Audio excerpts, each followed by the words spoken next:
Quisiera compartir un tema que el Señor ha ministrado estos días a mi corazón. Es un tema muy profundo que creo que forma parte de mi experiencia con el Señor. Le he titulado Siempre hay salida. Juan 10 dice: yo soy la puerta, Jesús hablando. Yo soy la puerta, el que por mí entrare será salvo, y entrará y saldrá y hallará pastos. Yo quiero dejar una cosa bien en clara, y es que Dios es quien crea puertas para sus hijos. La historia bíblica está llena de historias o narrativas que dan cuenta de que Dios siempre, desde el principio de la creación, ha estado creando puertas de salida cuando el hombre se mete en problemas. Cuando el pecado inundó a Adán y Eva y estaban avergonzados y escondiéndose, Dios creó una salida para ellos. No los dejó solos. Cuando Abraham obedeció y estaba a punto de sacrificar a su hijo Isaac, imagínense, obedeció, pero con la mano levantada, empuñando la daga, a punto de hacer cumplir en obediencia lo más difícil que Dios le había pedido. Dios creó una salida para él, para que no pasara por ese dolor gigante de tener que hacer eso. Fíjese, es sumamente doloroso ver partir un hijo o una hija. Imagínese uno ser el que le quita la vida. Y Dios le crea una puerta de salida, pero en la cual el dolor se traspasa a él. Y en ese mismo monte, siglos después, Dios estaría ofreciendo a su hijo en sacrificio para que Abraham no pasara por ese dolor, abriendo puertas para los que ama. Y quisiera dar una introducción a este tema mencionando ejemplos de la Biblia donde Dios siempre ha estado dando puertas de salida. Creó una puerta de salida para Jacob, que vivía mintiendo y fabricando sus bendiciones. Esa salida la proporcionó rebajándose al nivel de Jacob y luchando con Jacob en forma de hombre, dice la palabra, o el ángel de Jehová, dicen algunos teólogos. Y no solamente sino que se rebajó, sino que lo dejó ganar. Y después Jacob termina diciendo, le gané a Dios y prevalecí. Y fue una puerta de salida que Dios le dio para hacerle entender que él tenía que cambiar. Le permitió ganarle, pero lo hirió en la cadera y nunca más volvió a ser el mismo, y hasta le cambió el nombre.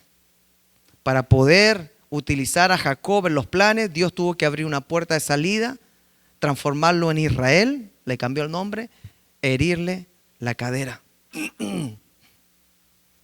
Cuando el pueblo de Israel sufría como esclavo en Egipto y a manos del látigo de los capataces egipcios, Dios creó una puerta de salida para su pueblo con un espectáculo de su poder. Eso lo vemos en en Deuteronomio 7. Cuando Sansón estaba en el momento más bajo, producto de su pecado, ya los filisteos le habían arrancado los ojos y lo habían convertido en un espectáculo de risa. Aún en ese momento más bajo, Dios le abrió una puerta de salida. Eso está en Jueces 6. Cuando el rey David adulteró, engañó y hasta llegó a matar al general Urías. El que a hierro mata, a hierro muere, merecía la muerte de David. Pero Dios vio su corazón quebrantado y lo perdonó. Y le abrió una puerta de salida que quizás no quitó todo el agravio, pero fue una puerta de misericordia porque lo mantuvo con vida. Primera de Samuel 12. Cuando echaron a José en un pozo sus hermanos para deshacerse de él, porque él andaba bravuqueando mucho de sus visiones, Dios abrió una puerta de salida para que José siguiera el camino y el propósito que Dios tenía para él. Los hermanos intentaron matarlo, venderlo, deshacerse de él. Yo no creo que inicialmente ese era el plan de Dios para llegar al propósito final. Yo creo que las cosas muchas veces se van adaptando porque Dios va abriéndonos puertas de salida. Cuando los hijos de la viuda de un miembro de la comunidad de los profetas estaban a punto de ser vendidos como esclavos o como pago, porque el padre de ellos o el esposo de esta viuda había muerto y fue un terrible administrador de los bienes y del dinero que Dios le proporcionaba, y su esposa quedó en deuda y sus hijos iban a hacer la paga. Y a través del profeta, Dios le da una puerta de salida. Segunda de Reyes 4. Y si saltamos al Nuevo Testamento, cuando la hija de Jairo murió, y Jairo era uno de los principales de la sinagoga con una hija muerta, es decir, la persona que tenía la autoridad eclesiástica, acudió a Jesús con una muerta, su hija.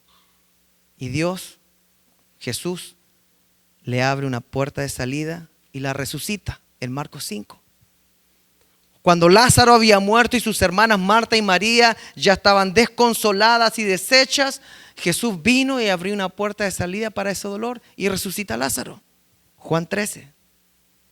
Cuando una mujer fue hallada en pleno acto de adulterio y el pueblo estaba a punto de apedrearla de acuerdo a la ley, Jesús abrió una puerta de salida para ella y solamente le dijo: ni yo te condeno, vete y no peques más. Juan 8.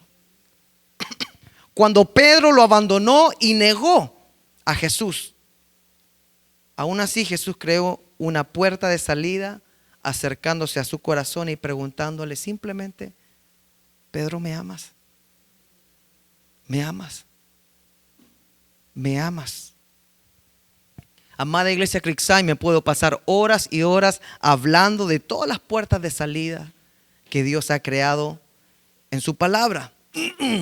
¿Por qué? Porque Dios siempre rescata, abre puertas, proporciona salidas para los que le claman a Él, para sus hijos. Pero la verdadera pregunta sería: si la Biblia de tapa a tapa es un testimonio de que Dios siempre está dando salidas, ¿por qué nosotros pensamos que no tenemos salida cuando llega el problema, la prueba o la caída? Jeremías 33:3 dice: clama a mí y yo te responderé. Y te enseñaré o te mostraré cosas grandes y ocultas que tú no conoces.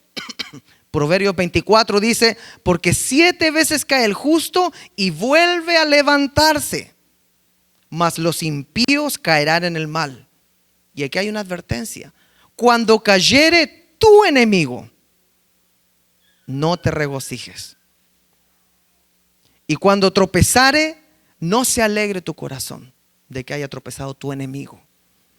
No sea que Jehová lo mire y le desagrade y aparte de sobre él su enojo.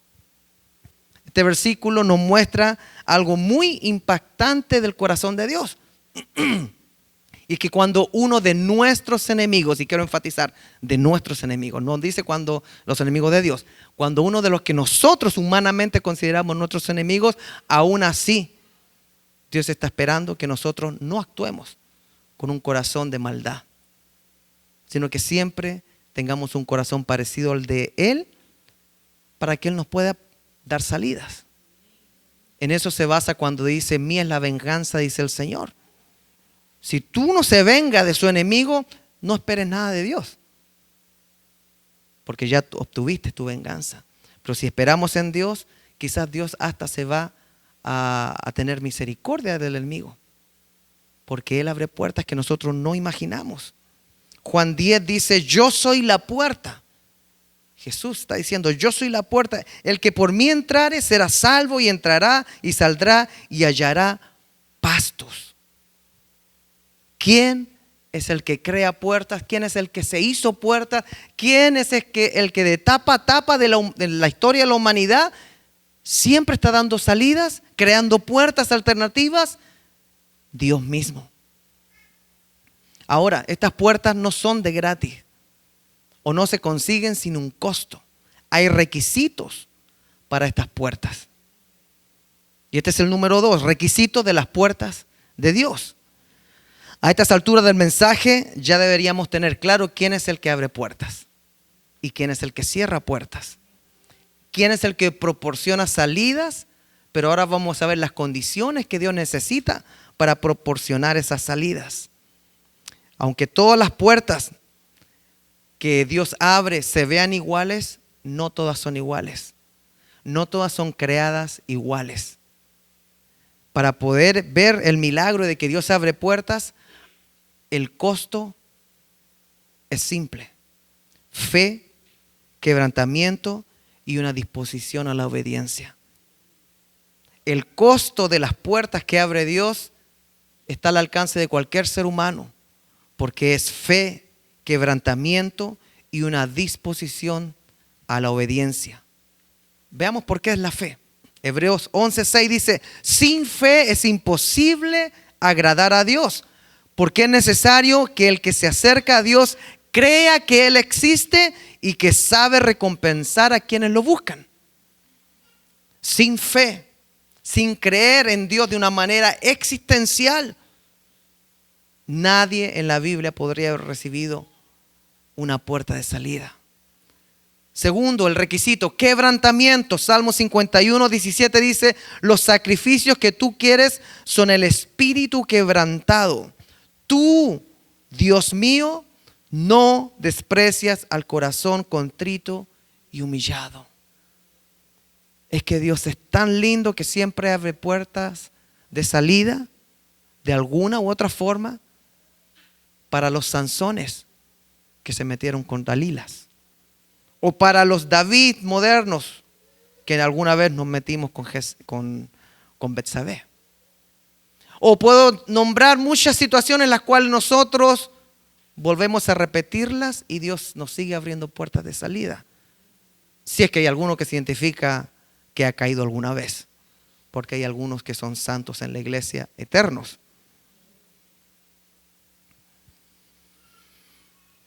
Ahora, ¿qué hay de la obediencia como requisito para la puerta de salida?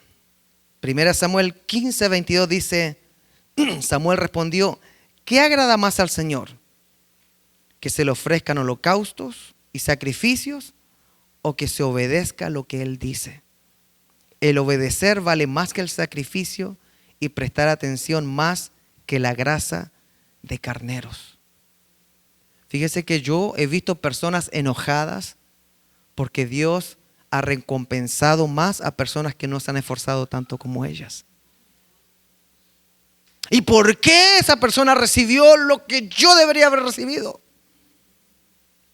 ¿Por qué Dios le da ese esposo tan guapo a ella y a mí no? Decían algunas cuando veían a Raquel. No. ¿Por qué ese puesto se lo dieron a él? Era para mí. ¿Por qué el ascenso? ¿Por qué ¿por qué? ¿Y por qué no? ¿Acaso Dios no es soberano? ¿Acaso no es Él quien creó todas las cosas que hay en el universo y todo ser viviente? A nosotros solamente nos toca obedecer. Él nos abre puertas. Ni yo te condeno, pero vete y no peques más. Sé obediente ahora. Él es quien abre puertas y cierra puertas. Jeremías 15:19 dice: por eso así dice el Señor: si te arrepientes, yo te restauraré y podrás servirme. Si evitas hablar en vano y dices palabras valiosas, tú serás mi portavoz. Mire qué lindo. Si evitas hablar en vano y dices palabras valiosas. Muchos cristianos nos arrepentimos, pero hablamos vanamente y decimos palabras que no valen ni un centavo. Entonces no nos transformamos en los portavoces de Dios mismo, porque se requiere un sometimiento, se requiere fe, quebrantamiento y una disposición a la obediencia para que Él abra puertas donde no hay. Donde no hay, Dios abre puertas. Muchos nos hemos preguntado quizás, ¿y por qué no he podido ver esa puerta de salida en mi situación? ¿Por qué en mi problema, en mi oración, en mi sufrimiento, en mi dolor, no he podido ver esa puerta de salida de la que hablan? La respuesta, amada iglesia de Cristo, es muy sencilla y clara. Nosotros no vemos la puerta de salida porque no estamos actuando en fe, con quebrantamiento y con la disposición a entrar en obediencia como Dios espera. Porque aunque nos pase lo peor en esta vida, nosotros no somos puestos en otra categoría, sino somos simples mortales pecadores que necesitamos de nuestro Dios creador, de la restauración de nuestra alma por el sacrificio de Jesucristo y de ponernos en sus manos para que Él dirija nuestras vidas y nos sorprenda. A veces nosotros queremos darle los planos a Dios para que Él obre y el Señor dice, yo no voy a obrar con esos planos. Yo sé los planes que tengo para ti, planes de bienestar, de salud, en todas las áreas, física, mental, espiritual, emocional, pero no puedo actuar de acuerdo a tus planes. Yo lo voy a hacer a mi manera. Pero estoy esperando que tú te acerques a la puerta que yo tengo para ti. ¿Cuántos aquí necesitamos que Dios nos abra puertas? ¿Cuántos aquí necesitamos que Dios nos muestre el camino a seguir? Porque a veces no sabemos cómo seguir. Y Él dijo, yo soy el camino. Pero no sabemos qué hacer.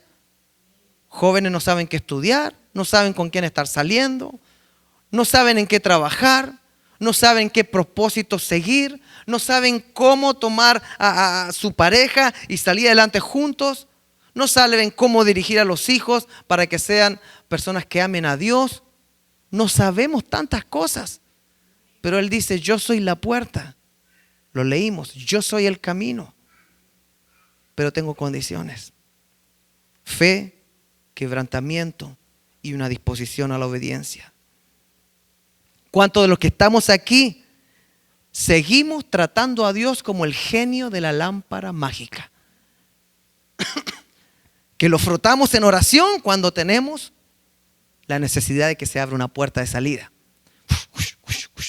Y empezamos a frotarlo. Y cuando ya no lo necesitamos, lo dejamos abierto en el Salmo 21. Perdón, le dejamos la lámpara ahí. Porque no necesitamos una puerta.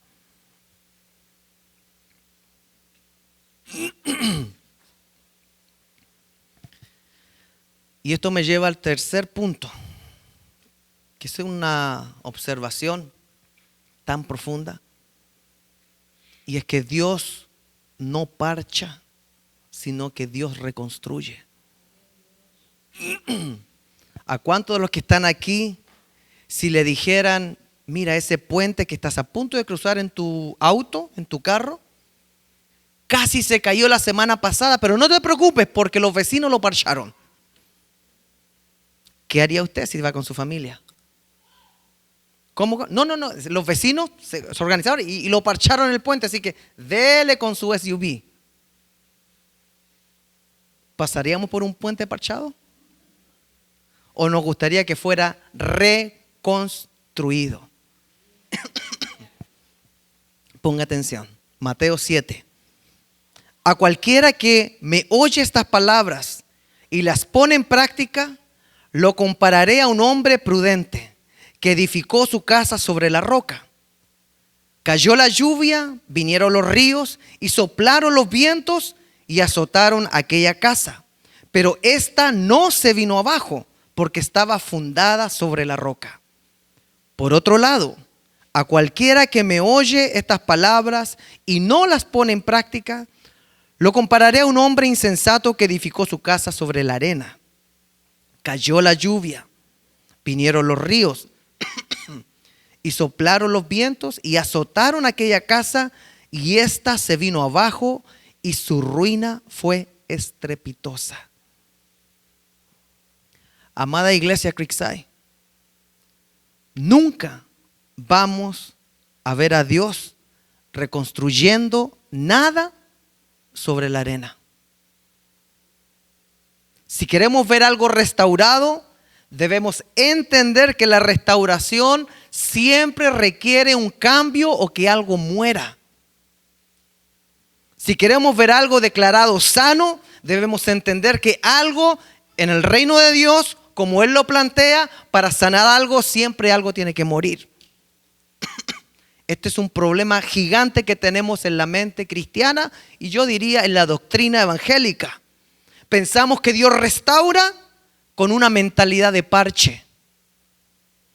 Equivocadamente nosotros usamos la frase Dios restaura relaciones, pero a modo de parche las tiene que como que hacer funcionar otra vez. Dios restaura personas como si Dios quisiera parchar y reedificar sobre la arena. Eso es una gran mentira que ha creado el enemigo mismo para que nunca el pueblo de Dios sea edificado sobre la roca verdaderamente. Escuche bien, hermano, escuche bien, hermana. Lo que ya se rompió, roto está. No se puede parchar. Lo que se quebró, lo que se hizo pedazos, no puede unirse con pegamento de palabras dulces ni deseos buenos. ¿Qué está diciendo, pastor? Wow, usted sí que está animándonos hoy día, ¿no? Lo que estoy diciendo, amada iglesia, es que si resultó que los cimientos de una casa estaban fundados en la arena, no se puede volver a reconstruir en ese lugar y esperar que no vuelva a caer. Es como negarse la realidad de que esa casa debe ser removida, debe ser totalmente olvidada en ese lugar y moverse a una roca para volver a edificar. Amados líderes de Iglesia Creekside, diáconos, no podemos pasarnos toda la vida reedificando en la arena las vidas de las personas ni las nuestras. Eso no tiene futuro. No tiene futuro. Entonces, ¿cómo pastor lo hacemos? Debemos poner nuestra mira en lo que realmente Dios hizo. Para restaurar, Dios tuvo que matar, sacrificar, morir. Jesucristo no vino a parchar a la humanidad. Jesucristo no vino a parchar el pecado. Jesucristo vino a morir porque Él hace todas las cosas nuevas. Cuando algo se rompe, no lo parches, hermano. Cuando algo se rompió, se cayó, quedó hecho pedazos, déjalo morir. Déjalo morir. ¿Por qué? Porque Dios necesita hacer algo nuevo. Cuando algo se viene abajo, no lo parches, déjalo morir porque Dios hace cosas nuevas. No vivas con relaciones parchadas, no vivas con tu corazón parchado, no vivas en un ambiente parchado. Permite que Dios haga todas las cosas nuevas. Él dio el ejemplo, yo muero para hacer las cosas nuevas, no para venir a tapar ni parchar lo que estaba sucediendo. Juan 12:24 dice: de cierto les digo, si el grano de trigo no cae en la tierra y muere, se queda solo, pero si muere, lleva mucho fruto. Si el grano no muere, no va a pasar nada. Por mucho que querramos mantener el grano ante nuestros ojos, necesita morir y vivir de la esperanza de que algo va a producir. Eso se llama fe. Eso se llama esperar las cosas que no vemos, pero con fe. Jesucristo vino a morir para hacer todas las cosas nuevas. Es tiempo de dejar de pensar que la restauración es un parche que no requiere que muera algo. Y es tiempo de pensar que la restauración requiere que muera algo antiguo. Que la restauración requiere que algo llegue a su término para que puedan hacer algo nuevo, algo diferente, algo fundado en la roca. Isaías 43 dice: he aquí, yo hago todas las cosas nuevas. Pronto saldrá a la luz. ¿No lo conoceréis? Otra vez abriré camino en el desierto y ríos en la soledad. Pero eso fue en el Antiguo Testamento, pastor. Pues vamos a Apocalipsis. Llegará el día en que el que estaba sentado en el trono diga: he aquí, yo hago nuevas todas las cosas. Y ese clamor de hacer nuevas todas las cosas no es solamente cuando se haga un cielo y una nueva tierra, sino cuando nosotros nacemos de nuevo o cuando estamos destruidos. No pretendamos pegar con sentimientos, con palabritas emocionales, con deseos, lo que Dios quiere hacer de nuevo. Entonces, ¿qué hago con lo que se quebró? ¿Qué hago con lo que ya se derrumbó? Primeramente debemos apartarnos de la mentalidad de restauración con parches. Las oraciones expresas, cosas que ya sí, así Dios va a sanar, y en el nombre del Señor declaramos. No declare nada. Dios puede tomar tiempo en hacer cosas nuevas.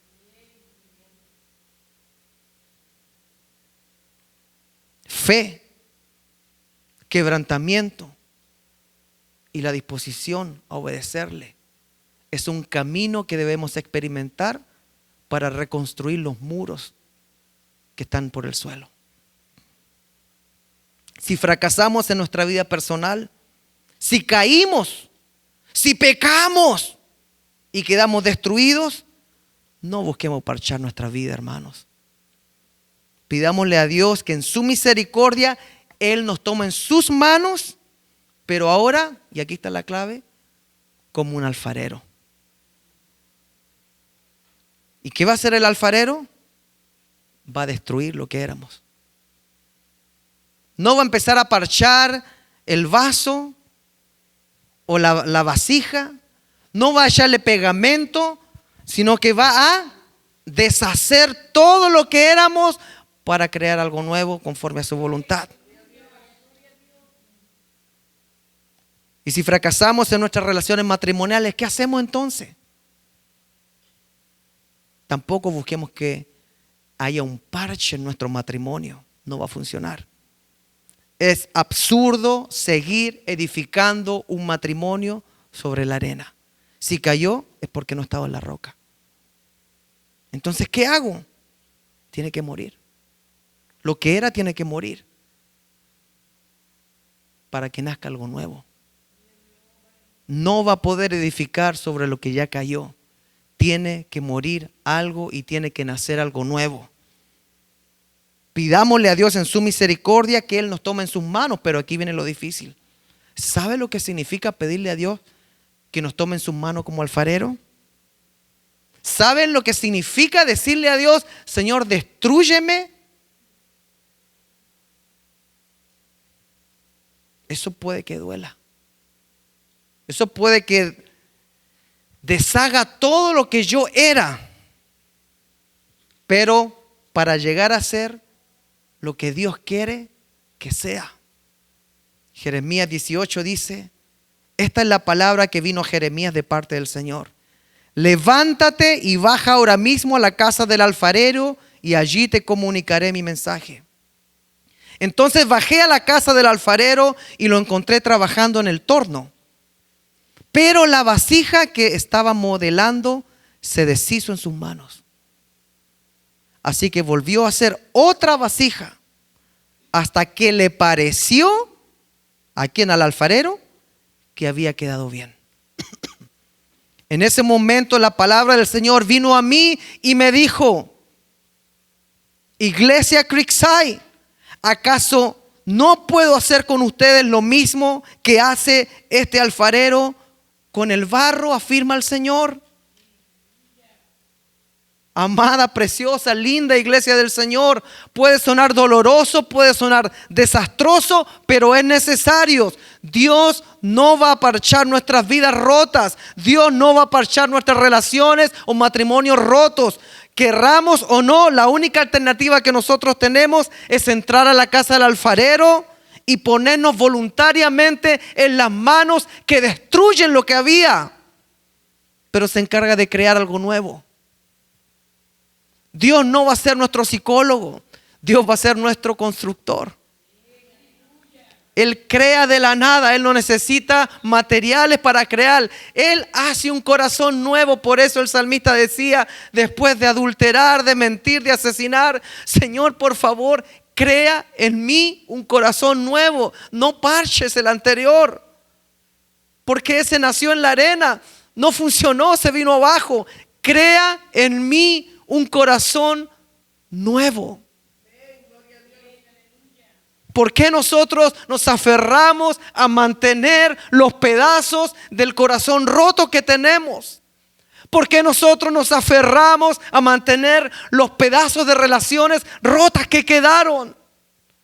¿Por qué nosotros nos aferramos a quedarnos con los pedazos de las ilusiones, de los sueños, de los amores que teníamos, cuando Dios no es cruel? Él nos ama, pero va a hacer cosas nuevas. Es fácil decirlo para usted, pastor. Sí, es fácil. Pero para Dios no es fácil, porque Él sacrificó a su Hijo para mostrarle al mundo que de tal manera lo hace por amor, que hace cosas muy difíciles, que es sacrificar a su Hijo por lo nuevo. ¿Por qué negarnos a que Dios haga las cosas nuevas? ¿Qué ganancia hay en negarnos que Dios nos reconstruya como una vasija nueva? ¿Qué ganancia tenemos nosotros en aferrarnos a los pedazos rotos y mejor entrar a la casa del alfarero y humildemente, en llanto quizás, entregarle lo que quedó? Esto es todo lo que quedó. Él es nuestro creador. Él es nuestro sanador. Él conoce lo más profundo de nuestro corazón. Él conoce lo más profundo de nuestras células. Él conoce lo más profundo del universo, donde no hay lente ni telescopio que alcance a llegar. Porque nosotros no confiamos en nuestro creador, en el que fundó los astros, quien le dijo a la luz sé, y a la noche exista la noche, y apartó las tinieblas de la luz, quien separó las aguas en la tierra, quien dijo haya luz, quien creó al hombre del polvo de la tierra y sopló en su nariz. ¿Por qué no entregarle los pedazos de polvo que tiene nuestra vida a nuestro creador? ¿Por qué aferrarnos a pensar que nosotros podemos arreglar lo que tenemos con algún libro de pensamiento positivo? ¿Por qué aferrarnos que ahora yo puedo arreglar esto yendo al psicólogo? Dios quiso hacer las cosas nuevas. Desde el momento que cayó Adán y cayó Eva, Dios puso en marcha un plan para hacer todas las cosas nuevas. Pero requiere que muera algo. Y ese alguien que murió fue Jesucristo, del que nosotros hablamos y servimos y seguimos. Porque si Él murió y resucitó, es porque nosotros creemos que Dios hace las cosas nuevas. Esa es la esperanza del cristiano. Que mi vida quizás está en proceso, pero va a llegar a ser todo nuevo. Que mi matrimonio puede ser un matrimonio nuevo, pero tengo que primero declararlo muerto. No parcharlo.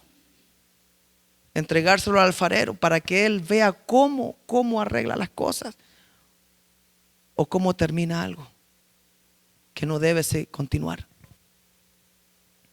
Amada iglesia Creekside, tienes pedazos guardados, escondidos delante del Señor. Nos acercamos al Señor, escuchamos su palabra, sentimos su presencia, pero estamos guardando los pedazos de nuestra vida, de nuestras relaciones, de nuestro pasado, de ese corazón que quizás que destrozaron. Los estamos guardando y no los entregamos, y aunque nadie más lo vea, Dios sabe de que tenemos la esperanza de encontrar un pegamento espiritual, y nos vamos a pasar toda la vida esperando que llegue ese pegamento. No existe. Solamente existe un Dios que hace todas las cosas nuevas. Todas las cosas nuevas. cuando partamos a su presencia, Dios nos va a dar un cuerpo nuevo, un cuerpo muy misterioso, porque tiene propiedades físicas. A Jesús lo vieron, Jesús comió, lo tocaron, pero Jesús también traspasó paredes en ese cuerpo. ¿Por qué? Porque Jesucristo vino a mostrarnos que aún después de la muerte, Dios hace todas las cosas nuevas. Amada iglesia, yo sé que el corazón de Dios es que tú y yo en el próximo funeral que estemos y miremos ese ataúd, recordemos una cosa: aún en la muerte Dios seguirá haciendo todas las cosas nuevas, porque al son de bocina se escuchará la trompeta de Dios, se escuchará a Jesucristo diciendo: levántate, amada mía, levántate, iglesia, que yo cumplo mi promesa de hacer todas las cosas nuevas. Deja de aferrarte a los pedazos, deja de aferrarte a lo que ya murió, deja de aferrarte a lo que Dios ya declaró muerto, pero tiene algo nuevo para ti. Una cosa te puedo garantizar: que lo que está en las manos de Dios no sufre eternamente, no está en un cautiverio, no está padeciendo. Lo que está en las manos del Señor está en paz, está en tranquilidad, está sanado porque es nuevo. No me cansaré de repetir: Dios quiere abrir puertas en la iglesia Creekside. No sé cuál es tu necesidad, no sé cuál es el problema gigante del alma que tienes, pero Dios quiere abrir puertas a través de hacer cosas nuevas, de poner algo nuevo en tu corazón, de dejar que Dios se encargue, que no preguntes ¿y cómo va a hacer eso? Porque no lo vas a entender.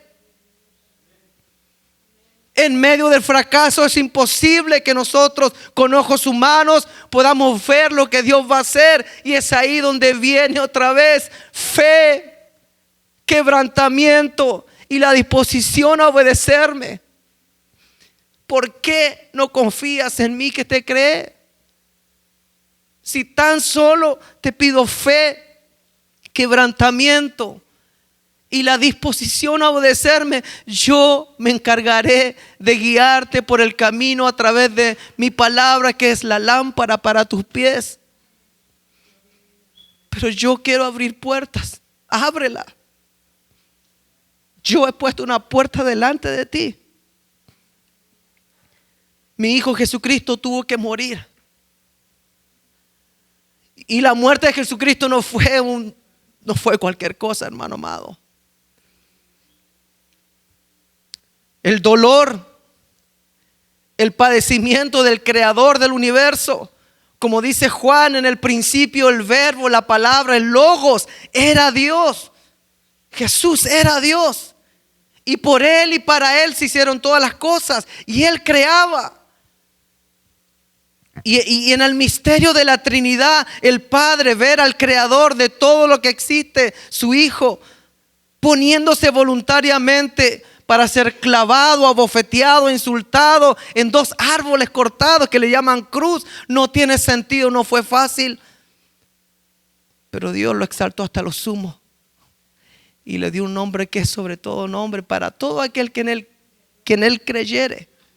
No se pierda en su destrucción, no se pierda en su pérdida, no se pierda en el caos que ha quedado en su vida, sino que crea y tenga vida eterna. No es fácil pensar estar en las manos del alfarero, pero ¿hay algún lugar mejor que ese? ¿Qué más lindo que estar en las manos de nuestro Creador?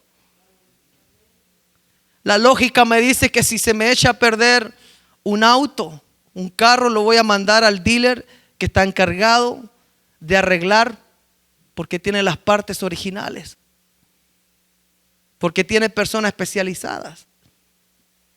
¿Por qué queremos componer nuestro corazón y nuestras relaciones con partes que no son originales?